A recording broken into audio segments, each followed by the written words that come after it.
Bercerita berkenaan dos penggalak, dan ini juga merupakan salah satu daripada perkara yang perlu diberikan perhatian khususnya kepada kategori-kategori mereka yang kalau sebelum ini untuk dos pertama dan kedua diberikan juga perhatian, iaitu wanita mengandung. Jadi kita ingin mengupas dengan lebih lanjut berkenaan keberkesanan vaksin ini terhadap wanita mengandung. Selamat pagi diucapkan kepada Dr. Siti Nur Hidayah selaku pakar klinik perubatan keluarga Klinik Kesihatan Jinjang. Okey, terima kasih doktor bersama dengan kami.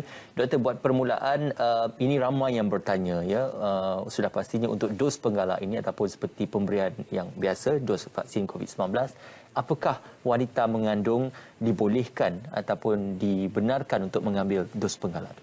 Okey, bismillahirrahmanirrahim. Assalamualaikum. Okey, topik vaksin and mother pregnancy sangat hot topic sekarang. And memang kita ikut guideline daripada overseas, daripada American Guideline Obstetrics and Gynecology, memang kata digalakkan mencucuk vaksin untuk para ibu mengandung sebab dia punya kesan baik sangat banyak daripada keburukan. Okey, sebab dia involve dua nyawa. First, nyawa mak. Kedua, nyawa kandungan lah baby. And dah banyak kajian, dah almost 3 tahun kita ada COVID. And dah ada banyak study lah regarding COVID vaccine and pregnancy. And the latest guideline yang baru kita keluar, February ni, 2022, mengatakan memang pregnant mother memang digalakkan untuk cuk vaksin, especially booster. Okay. Booster ni nombor 1, nombor 2 and yang ketiga. Booster kita selalunya kita kena cucuk 91 hari after the second vaccine. Okay. Vaksin ada banyak jenis. Okay, Pfizer, nombor 2 Sinovac, nombor 3 AstraZeneca.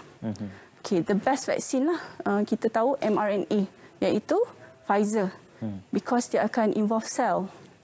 And dia selamat untuk pregnant mother. Okay. Sinovac pun selamat, AstraZeneca pun selamat. Tapi the best is Pfizer because dia akan protect about 90% daripada kesan buruk. Kenapa kita takut dengan COVID vaksin? Sebab dia boleh buat komplikasi. Komplikasi seperti masalah paru-paru. Okey, mak lah nanti paru-paru kena guna oksigen. Lama-lama nanti quality of life mak tu terjejas. Okay. Nombor 2, kita takut daripada COVID sendiri menyebabkan baby lah dalam kandungan nanti lahir. Sebab mak ada jangkitan yang teruk, kita paksa baby keluar pula. Sebab mak tu tak stable, baby tu ada efek lah. Maksudnya lahir tak cukup bulan. Bila lahir tak cukup bulan, baby berat tak cukup, nanti masuk ICU. Mak pun masuk ICU. So yang ni akan efek kepada satu keluarga. And then community kita, and then Malaysia lah. Okey, baik. Kesan mendapat jangkitan COVID-19 itu lebih tinggi jika dibandingkan dengan kesan sampingan yang anda dapat disebabkan oleh dos penggalak. Bagaimana untuk ibu mengandung yang mempunyai komorbiditi seperti kencing manis? Sebab kita ada ibu mengandung yang ada masalah-masalah seperti ini. Adakah mereka turut digalakkan untuk mendapatkan dos penggalak ini? Yes, okey. Mak mengandung dekat Malaysia ada yang berisiko yang sangat teruk lah, seperti kencing manis. Kencing manis common dalam komuniti kita. Sebab kita punya gaya hidup, obesity, maksudnya BMI, berat badan berlebihan, menyebabkan kencing manis, menyebabkan darah tinggi. So ini menyebabkan risiko tu bertambah-tambah lah. 2 kali ganda, 3 kali ganda. Dan ini menyebabkan mak senang dapat COVID infection.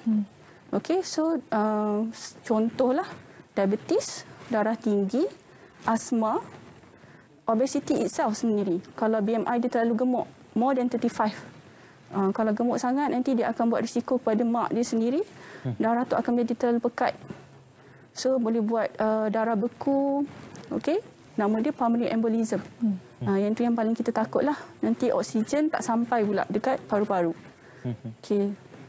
Okey, doktor, kita sedia maklum antara kesan-kesan sampingan yang kebiasaannya dijangka kepada mereka yang mengambil dos penggalak ini adalah seperti kesan alahan dan sebagainya. Ada juga persoalan tentang myocarditis dan juga isu-isu seperti itu. Jadi, apakah kebarangkalian untuk simptom-simptom kesan-kesan sampingan itu akan berlaku kepada ibu mengandung? Seperti mana juga kesan sampingan yang lain? Okey, kesan sampingan kita memang acknowledge lah. Memang ada. Okey, setiap ubat yang kita bagi ada kesan. Cuma kesan-kesan ni kita divide kepada beberapa kategori. Mild, moderate, severe. Okey, macam yang Cik cakap tu, kesan myocarditis. Maksudnya jantung kita ada bengkak-bengkak sikit, ada radang. So ini menyebabkan ketakutan lah dekat semua orang, kata takut nanti tiba-tiba mati sebab sakit jantung. Okay, memang ada, tapi risiko dia sangat rendah lah. 1 dalam 1 juta.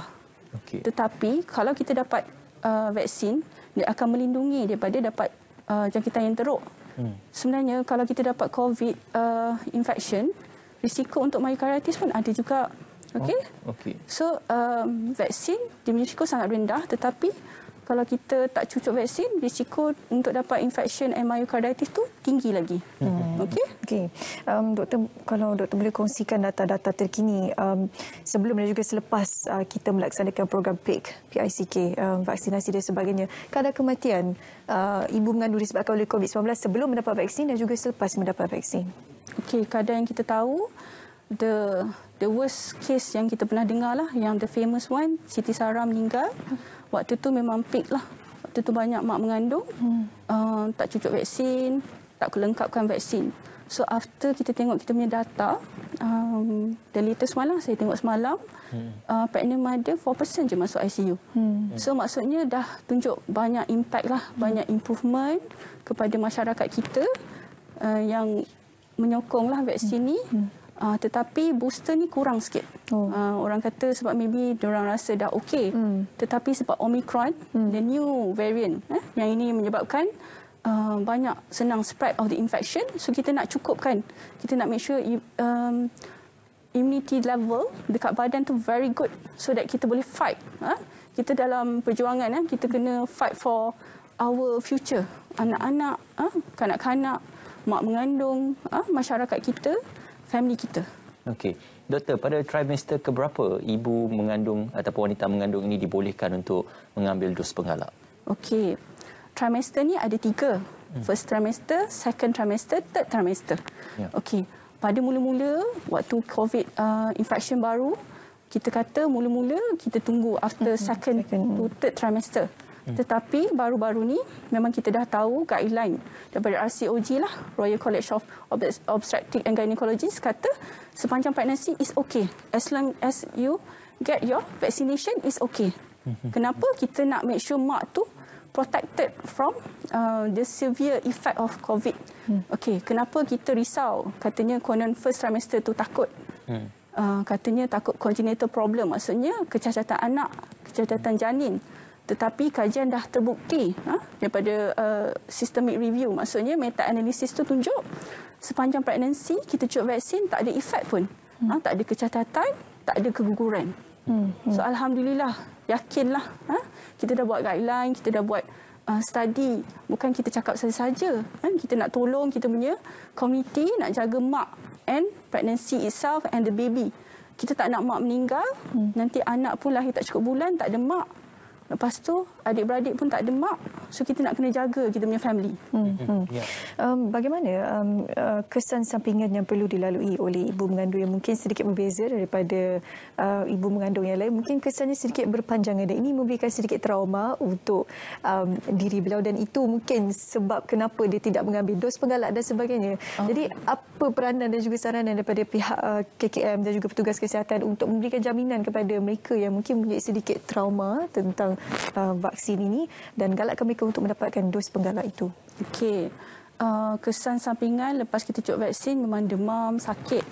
Tetapi kalau kita tengok, actually kita ada study lah yang kita tunjuk among pregnant mother and adult female, actually adult dengan mak mengandung side effect dia sama saja. Tak ada different. Maybe sebab mak tu kita kata dia pembawakan, dia rasa penat. Kita faham, kita acknowledge, jangan risau, kita bagi ubat lah. Tapi memang kajian kata tak ada beza pun sebenarnya. So selamatlah. Okay? Maksudnya pregnant itself tak menyebabkan COVID vaksin tu tak sesuai. Sesuai semuanya. Okey. Okey, doktor. Kita sedia maklum ada juga wanita mengandung yang mengalami masalah alahan disebabkan fasa mengandung itu, muntah, mual dan sebagainya, dan kadang-kadang restless. Jadi apakah mereka ini juga dibolehkan untuk mengambil dos penggalak dengan keadaan tubuh badan yang agak lemah pada ketika itu? Okay, agak lemah tu maksudnya first trimester lah usually orang yang alah mengandung. Orang kata muntah-muntah. Okay, kalau macam tu kita akan kategorikan pregnant tu, kita akan buat assessment lah. Doktor akan menilai sakit tersebut. Sebelum cucuk vaksin kita akan tanya keadaan mak.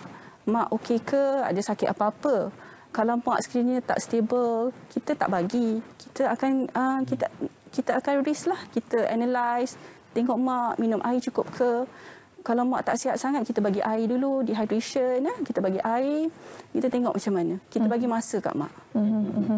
Bagaimana untuk ibu mengandung yang sudah mendapatkan vaksin dan mereka perlu memenuhi tuntutan pekerjaan dan sebagainya, perlu ke pejabat dan sebagainya. Apakah antara nasihat yang boleh diberikan oleh pihak KKM terhadap wanita mengandung untuk menjaga kesihatan mereka? Okey, pregnant mother ni kita kata risiko tinggi untuk dapat COVID infection. Especially Omicron. So memang bila kerja tu kita kena buat macam biasalah. Maksudnya kena amalkan SOP. Social distancing, pakai double mask. And then kena penjarakan social about 2 meters away. And then avoid lah crowded places. Especially yang confined lah. Maksudnya tak ada pengudaraan yang bagus. So kita tahu kita pregnant, kita tahu nak jaga anak-anak kita, kita nak jaga pregnancy kita, kita hati-hati. Okey. Mungkin untuk mereka yang cuba, kita bercerita ni untuk mereka yang sudah mengandung lah, sudah ada janin di dalam rahim mereka. Bagaimana untuk wanita yang merancang untuk mengandung? Yes. Adakah mereka turut digalakkan? Yes. Pregnancy, kita selalunya akan kata pre-pregnancy care. Maksudnya sebelum pregnant, kita kena plan. So macam mana kita nak plan, kita akan assess. So kalau kita nak mengandung, kita tahu sekarang is our COVID pandemic. So we have to vaccine. Memang digalakkan. Kita nak pregnant, kita kena cucuk vaksin. Okey. Baik. Okay.